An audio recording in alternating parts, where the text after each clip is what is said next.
the Napleton Sports Desk with Sports Director Scott Lepper. IceHogs head coach Derek King got the answer he'd been waiting for yesterday, whether or not the AHL season would resume. The AHL decided against that. King shared his feelings on that and on some of the IceHogs' top prospects in a teleconference today. IceHogs head coach Derek King is disappointed the AHL season won't resume, but he's not surprised. I kind of thought personally, as it went longer and longer here, I had just a feeling that this wasn't going to work out. We wouldn't be able to finish the season. King plans to hold exit interviews with players as usual, only instead of face-to-face, they'll be done over the computer. We're going to try this, the Zoom conference exit meetings and see if we can pull this off.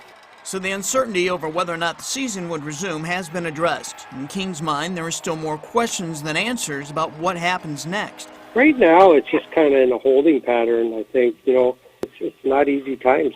It's how do you prepare for a season that you might not even start till December? Who knows? There's still a chance the NHL could resume its season. If that happens, some IceHogs might be added to the Blackhawks roster. King says he could put together a list of guys who would be the best candidates. As far as the players who finished the season in Rockford, King praised Dylan Secura, Lucas Carlson, and Mackenzie Entwistle for stepping up their games.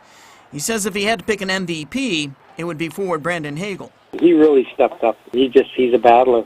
He finds a way, gets knocked down, gets back up, and he keeps going. King says the guy who might have the most upside as a future NHL player is center Philip Kurashev.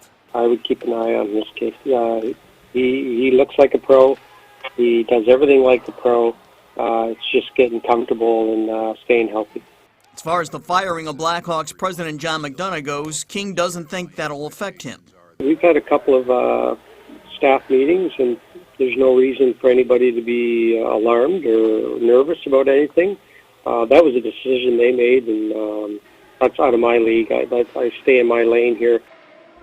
Coming up at 6, we will hear from IceHogs captain Tyler Secura.